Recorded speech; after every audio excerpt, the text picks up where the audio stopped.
Light Screen and Reflect. These are two moves that are defined by their ability to provide defensive utility towards your side of the field. In Generation 9, they've been a key defining piece in the metagame so far post-home, so much so that many people were discussing a potential ban of Light Clay in Generation 9 OU metagame. Since that time, however, there has been numerous bans and has quelled the outcry for the ban of Light Clay, but don't get mistaken, dual screens are still very powerful in the metagame so far so right now. Reflect is a move that halves physical moves from your opponent's side, and Light Screen is a similar effect except with special attacks. When both are in effect together, this is what we call dual screens taking place, and both under the effect of Light Clay can become more of a nuisance real fast for your opponent. This can be annoying for a couple of reasons. One, there are good screeners in the metagame right now, ranging from Dragapult to Cresselia to even the low Grimmsnarl. Dragapult likes to make use of dual screens with Cursed and Dragon Darts or Hex and Will-O-Wisp. It can really depend from pult to pult. Grimmsnarl, you guys already know, dual screens with Prankster and Spirit Break and Parting Shot to finish it up, but the real downside of Grimm though is that Prankster is blocked by Dark type, so switching in and out with Parting Shot can be more difficult, especially with Hoopa, Samurott, and King Gambit all in the same metagame. Preferably, if you're looking for a fast screen setter, Dragapult can help definitely fill that niche much better than Grimmsnarl since it already has one of the highest base speed stats in the metagame currently.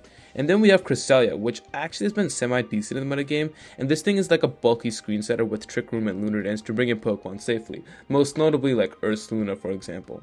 This thing is really tanky, so the off chance of dying to one move right off the bat is slim to none. But what makes screens so much more deadly right now than pre-home metagame? It's not like Light Clay screens have not been seen before, it's actually been existing since the start of this generation and past generations as well, like there's nothing new to these mechanics. The reasons is because of the immense power creep in this generation, or more specifically, the many powerful offensive options in the tier.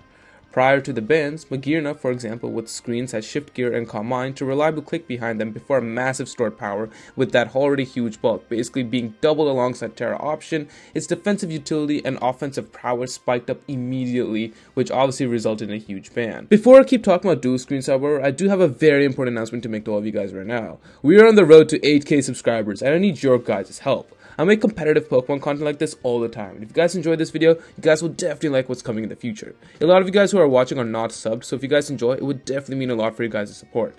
Anyways, back to the video. Screens also allow for huge dynamic offensive explosion because offensive Pokemon like Hoopa or Enamorous, who could be brought down reliably fine, might take an extra turn or two to be taken down. 1 to 2 turns doesn't seem like much, but in a competitive atmosphere, this is detrimental to the opponent as now they have to find other ways to stop those offensive checks alongside taking those huge hits. Ursaluna has definitely been the biggest factor with dual screens as it's already with min-max stats. The added dual screens with Terra, with Facade, with Flame War just makes things undeniably hard to take down. Furthermore, dual screens help enable setup Pokemon like Sneasler or Baxcalibur even more because now they have that extra added bulk to keep them around longer. Gardekuno has to be also one of the main pieces of this equation as terrestrialization has allowed for stored power gimmicks to be once more viable, and with dual screens up, this allows for it to double dance with agility and then Calm Mind, making good use of the screens while setting up. I know I mentioned it before but Enamorous as well with superpower physical set gimmicks as this thing is already frail but giving it defensive boost so it can stick around maybe an extra turn or two longer to allow it to set up, especially on those offensive stats, makes it super deadly to deal with further on in the match. And it's not just offensive Pokemon though, as it helps defensive or utility Pokemon for your side. Hisuian Goodra, who's already bulky enough, can now literally sit there for 3 days without taking a scratch. Ting Lu is already dominating with his Terra Go set and is now just able to reliably sit there as well with screens up, setup hazards, and whirlwind opponents as it eats hits for days, etc, etc. I can keep going on with examples, but I think you guys get the big picture. Offensive Pokemon have been enabled more so than ever, and defensive Pokemon are buffed even further, and as of a result, this has resulted in perfect dual screen harmonic interaction. Now this is not to say there's no way to counter this. There are pretty much 3 popular ways of Brick Break, Psychic Fangs, and Defog. Brick Break is great, but taking that huge power nerf is brutal, and Pokemon that really want to run it already have better offensive sets / options to run, or are serving a better role for the team. Psychic Fangs falls under the same kind of situation, but it also has a lack of reliable users to use it. I mean, you got like Zamazenta, I guess, but it does much better with Sub-Iron Defense, Body Press, and Crunch set, and Dragapult is better suited to getting up screens and the getting off Dragon Darts for any extra chip damage. It's already frail enough, so having to rely on this thing coming in, eat a hit, and then go for Psychic Fangs isn't doable, not to mention the lack of power compared from Dragon Darts.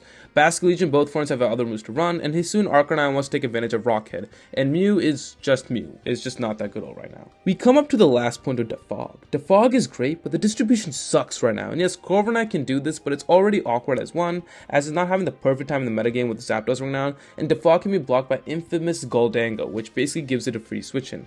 That, or it can help activate Gardekuno's competitive ability, giving him more stat raises as it decreases its evasion, which is something Gardekuno does definitely not need during the match.